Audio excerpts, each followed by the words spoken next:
Takže ďakujem vám veľmi pekne, že ste si našli čas.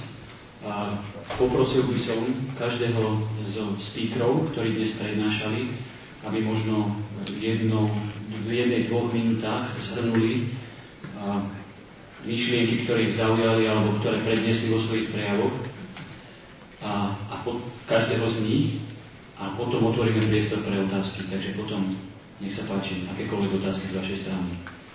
So, please, if you may start, Professor Scholz, if you could briefly in 1 or 2 minutes say a few ideas about what you are presenting, what maybe you found interesting in the conference. Thank you.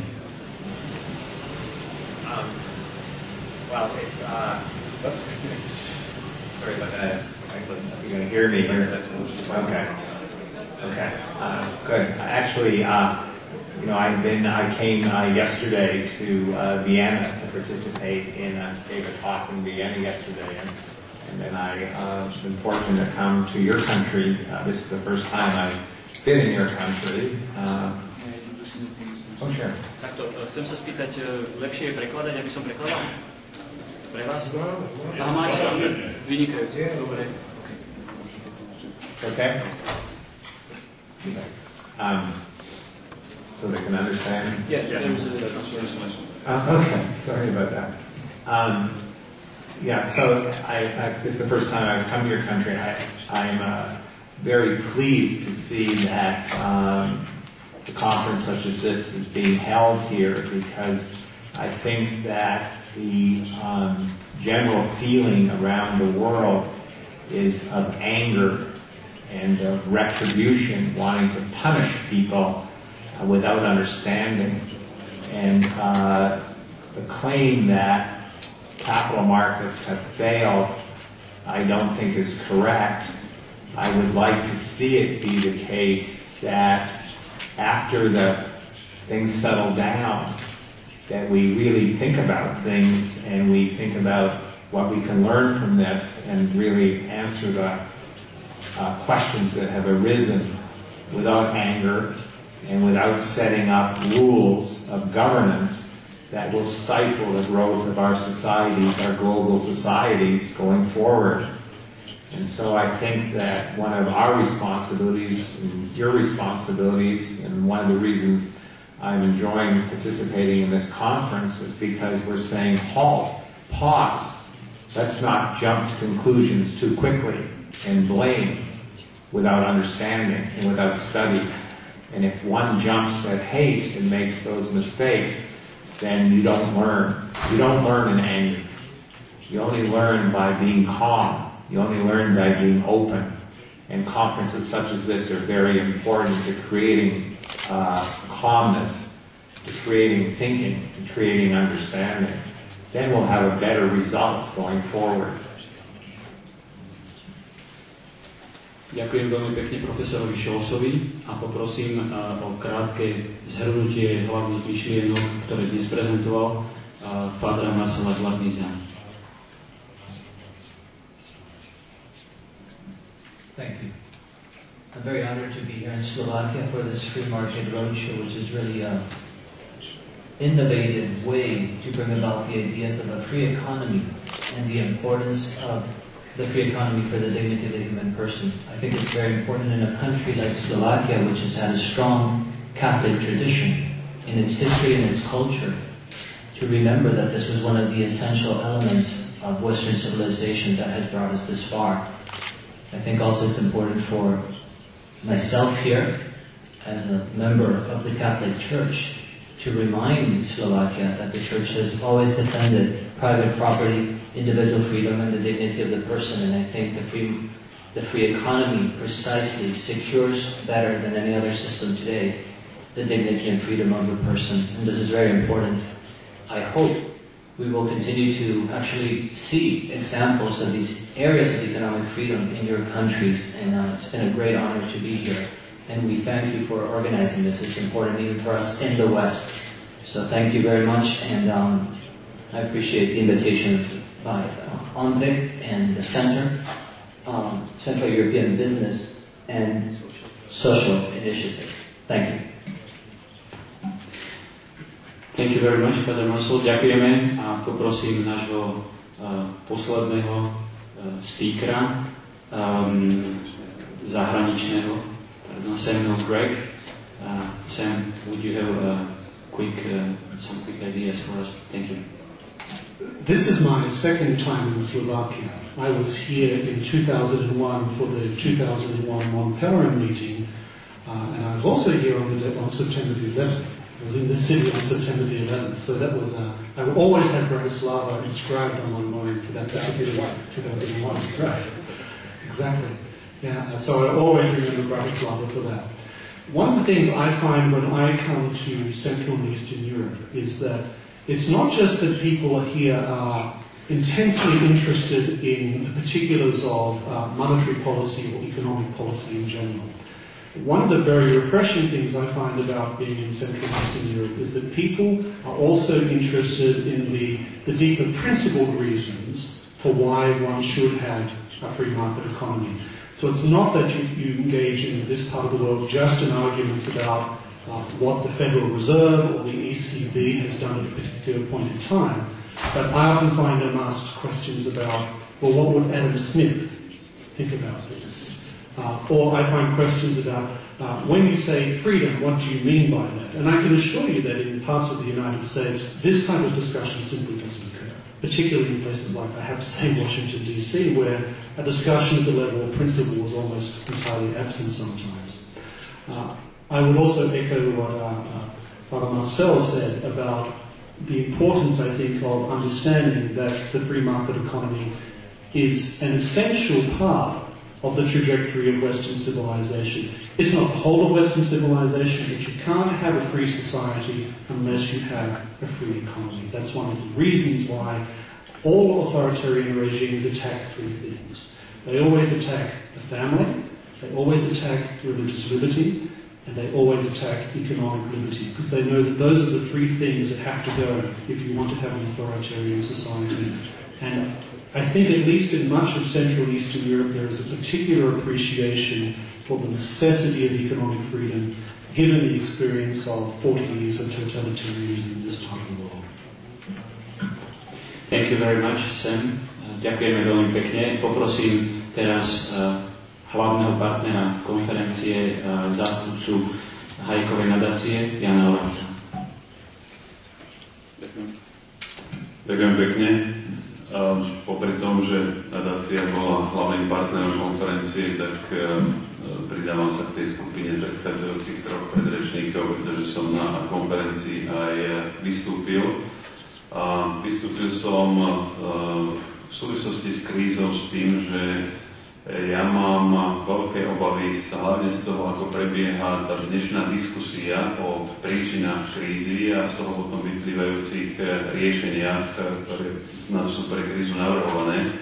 Tie obavy vyplývajú z toho, že keď sa pozriem na nejaký mediálny monitoring, tak absolútne v tej diskusii dominujú názory, ktoré sú nepriateľské predstave slobodnej spoločnosti a slobodnej ekonomiky, teda trhovej ekonomiky. A myslím si, že je veľmi na škodu, že práve tomuto pohľadu sa podarilo zatiaľ zvládnuť víťazne ten boj v médiách o vysvetlenie príčin krízy. Takže určite aj keď by ste si zastavili 10 ľudí náhodne na ulici, tak možno 8 alebo 9 by vám povedali, že áno, to, čo čítali a počuli aj v médiách a počuli od politikov, že hlavnou príčinou krízy je zlyhanie kapitalizmu ako systému a hlavnou príčinou krízy je politika voľného trhu. To by mohlo byť v poriadku vtedy, keby to bola pravda. Bohužiaľ to pravda nie je. Nič nie je vzdialenejšie pravde než tieto dve tvrdenia. Keď si pozriete na to, v akom systéme dneska žijeme, tak už len daňový systém sa za posledných 100 rokov zmenil dramaticky, a to takým spôsobom, že oveľa významnejšiu mieru toho, čo človek zarobí, sa prerozdeľuje cez verejné financie. Zrástlo to 4, možno 5-násobne, čiže dnes ľudia bez toho, že by si to uvedomovali, vlastne väčšiu polovicu svojho príjmu dávajú dispozícii štátu, ktorý ho následne prerozdeľuje. Toto nemá nič spoločné s predstavou kapitalizmu ako systému založeného na súkromnom vlastníctve. Keď vaše súkromné vlastníctvo vám niekto zoberie a rozhoduje politicky na základe kolektívneho rozhodovania. Čiže toto tvrdenie ako príčina krízy jednoducho nesedí preto a zlyhať kapitalizmus nebolo preto, lebo kapitalizmus vlastne v tej podobe ani dneska neexistuje a ani v tom systéme nežijeme. Ten systém je zmiešaný. Politici sa dnes stávajú do úlohy moralizátorov, ktorí poučujú súkromný sektor o tom, ako sa treba morálne a eticky správať. Čo sa mi zdá veľmi bizarné, keď si pozrieme na to, aké morálne správanie dodržiavajú politici samotní, či už na národnej úrovni, alebo keď hovoríme o kríze a o riešeniach krízy, do akej miery oni majú schopnosť vôbec prísť nejakým spoločným riešeniam. Viete veľmi dobre, že sa hovorí, že teraz treba trh regulovať globálne a treba mať globálnu reguláciu. A zišla sa G20, a tam sa vlastne zástupcovia tých štátov ani nevedeli dohodnúť, že koľko ich tam má byť. Či to má byť 20 sa rovná 20, alebo sa rovná 23, alebo 25 a podobne. Čiže tam sú príliš vysoké očakávania od toho, čo môžeme, čo politici môžu prispieť. A tam sa prikladám k tomu, čo hovoril Myron Scholes, že jednoducho v tejto chvíli najlepšie, čo by bolo by treba počkať, až si každý urobí reflexiu z tých hráčov na trhu a poučí sa z tej krízy a potom by mala byť diskusia o tom, čo s krízou robiť.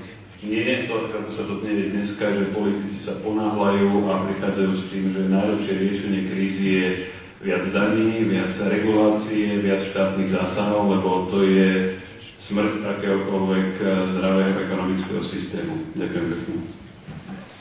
Ďakujem veľmi pekne našim speakerom dnešnej konferencie a teraz otváram priestor pre vás. Nech sa páči otázky. Ak vás môžem poprosiť povedať médium, ktoré zastupujete a položiť otázku, prípadne aj na koho túto otázku orientujete. Nech sa páči. A na mikrofón. Tu je prvá otázka. Poprosíme.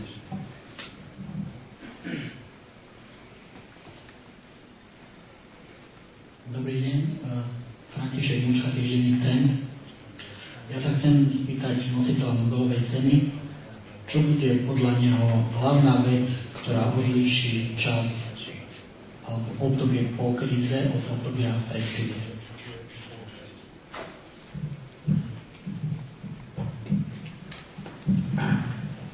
I think that the financial institutions that we knew, the way the banking system will work going forward will be, if I understand your question correctly, will be far different from the way the financial institutions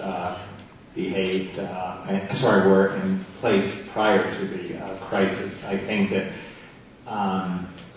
there's a trade-off in our society between running financial institutions so they can't do again what they presumably had done. And I think there's a demand in Europe and there's a demand in the United States to make the banks more akin to utilities or public utilities. And that means that if that goes forward, which I think there's a high probability that it will, then I think that the innovations will be curtailed, or innovation in society, in a financial innovation that really benefits society will be curtailed. And if financial innovation is curtailed, then it will have to be done in other forms. And so we'll see a greater change from the bigger banks or bigger financial institutions being heavily regulated, but then springing up will be many different entities and different organizations that will try to innovate. But the total cost, I believe, on societies will be, with that new model, will be higher than trying to think about how to govern efficiently in the old model. Professor Scholz, there was one part of the question which was asking how do we distinguish, when do we distinguish, what will be the signs that the crisis is over and that good times are coming. But we're always in life in crisis and growing. It's fascinating because we're both. So what we call a crisis now evolves into different types of crises, and that I think that the crisis itself could take 50 years before it really is over. And yet within the crisis, we could have growth and new changes and evolution. So the world we knew will be different going forward. It's just going to be very hard to say the moment it's over, because I think it'll take a very long time for the crisis to be over.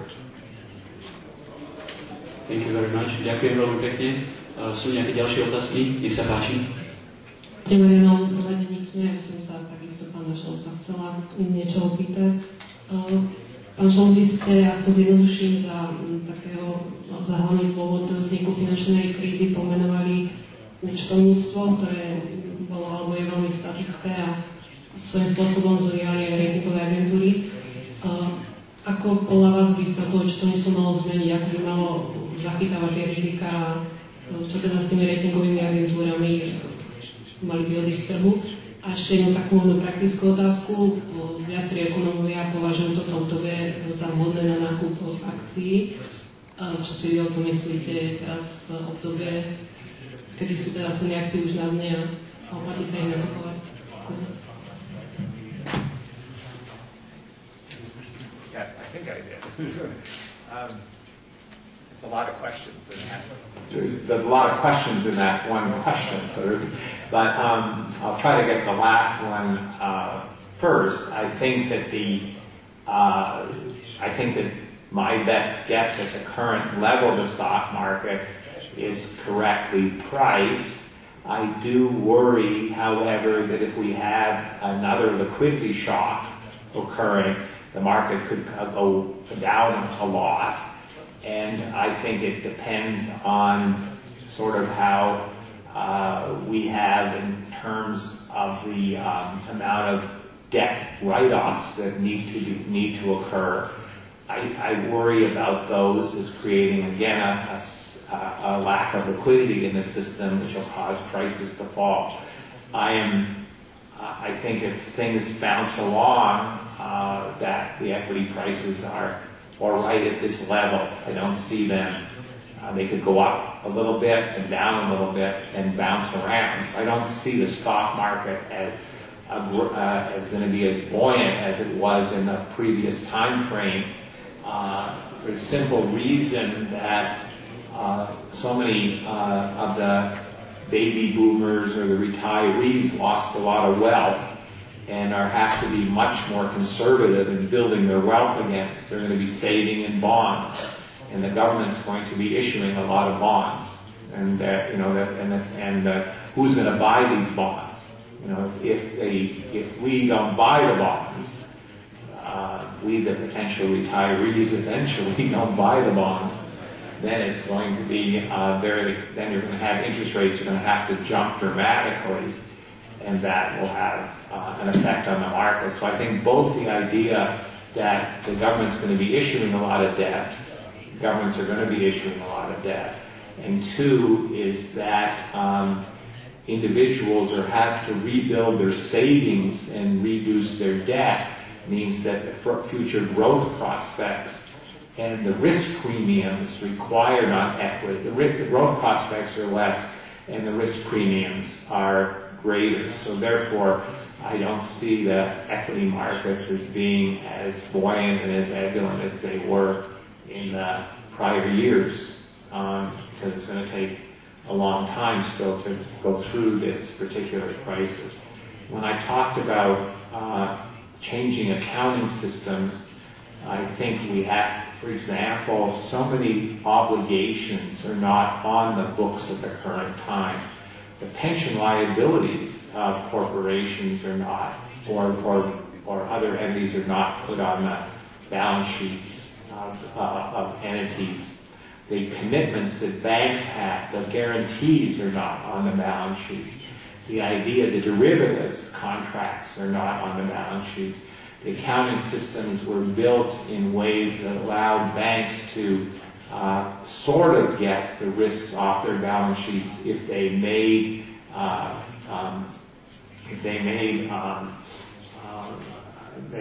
structures. They constructed structures that just passed some accounting tests, but never were the risks enumerated of whether those structures would have to come back on the bank's balance sheets. So we think about our world today that a balance sheet of a corporation or a bank is a static snapshot. It doesn't say how the balance sheet's going to look tomorrow or how it could look next year or how it could look at times of crisis or shock. That's what an investor wants to know. If you look at the balance sheet of a bank, many of its assets are held at book value or hold to maturity value. So the loans of many of the banks in Europe and the United States are hold to maturity. This doesn't reflect market values at all. So you don't even know the risks as an investor as to what the actual value of those assets are. Or you have hold to resale type of assets where there's no marking of those assets. So the opacity, the banks have a lot of opacity or a lot of smoke as to actually what their assets and liabilities are and how they're changing and what risks they have. And with that opacity, you need more government guarantees, because if you're not going to tell the truth, then you need someone who would guarantee those liabilities. In an open system where you have a risk system and a pricing system, then investors know they can then make judgments and they don't need as many guarantees of the government to make those provisions or invest in those entities. And so I think that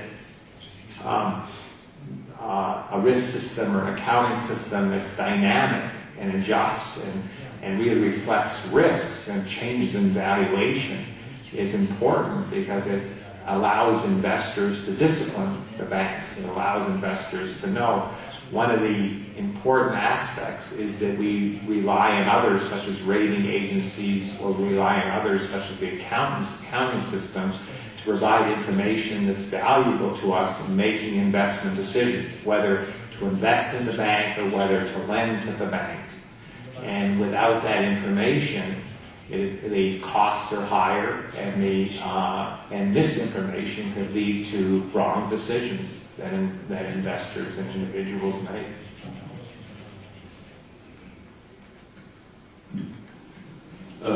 Možno ešte dodám niečo k tým ratingovým agentúram. Viete, sú faktory, ktoré krízu zosilňujú a robia ju hlbšou alebo horšou, a medzi tie faktory spomínal profesor Coles napríklad spôsob účtovania. Uvádza sa samozrejme aj faktor ratingových agentúr. Dokonca niektorí bývajú ratingové agentúry označené ako jedna z hlavných príčin krízy. A ja som tiež kritický voči fungovaniu ratingových agentúr. Majú svoje maslo na hlave, majú svoje problémy s tým, ako robili teda metodologicky ratingy. Ale určite nemôžeme myslieť vážne, keby sme ich označili za hlavnú alebo jednu z hlavných príčin krízy. Prečo? Ratingové agentúry pri všetkej tej ich slabej výkonnosti sa tak, ako všetci ostatní, stali obeťami zlých, nesprávnych signálov, informácií, ktoré vychádzali od inakiaľ. A to bol ten vinník, ten prvý akoby spúšťač toho celého problému.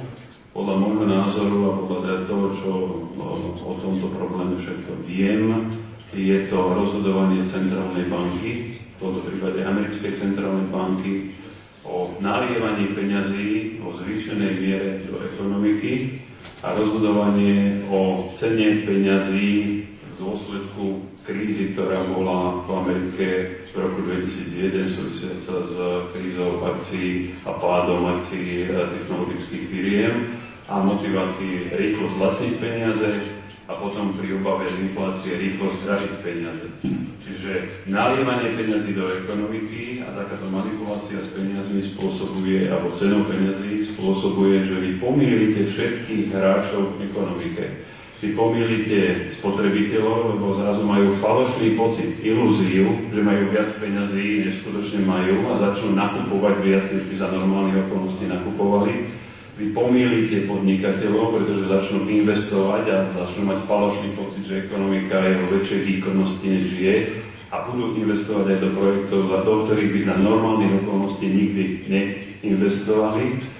Pomýlite aj ratingové agentúry. Čiže ratingové agentúry môžeme kritizovať, ale tú kritiku za spustenie krízy v tomto prípade adresujeme niekde inde. Je to systém centrálneho bankovníctva podľa môjho názoru.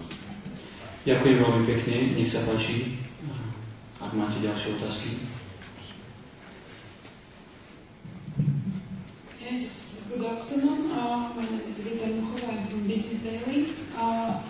I would like to also give a question to you, Mr. Professor. You just said that investors will try to put their money to the state bonds. Are the state bonds still a secure investment? Because it's kind of a tricky question. And the other question, there has been a 2 months rally on the stock market. So do you think that this is a sign of the end of the recession? Or did we hit the bottom?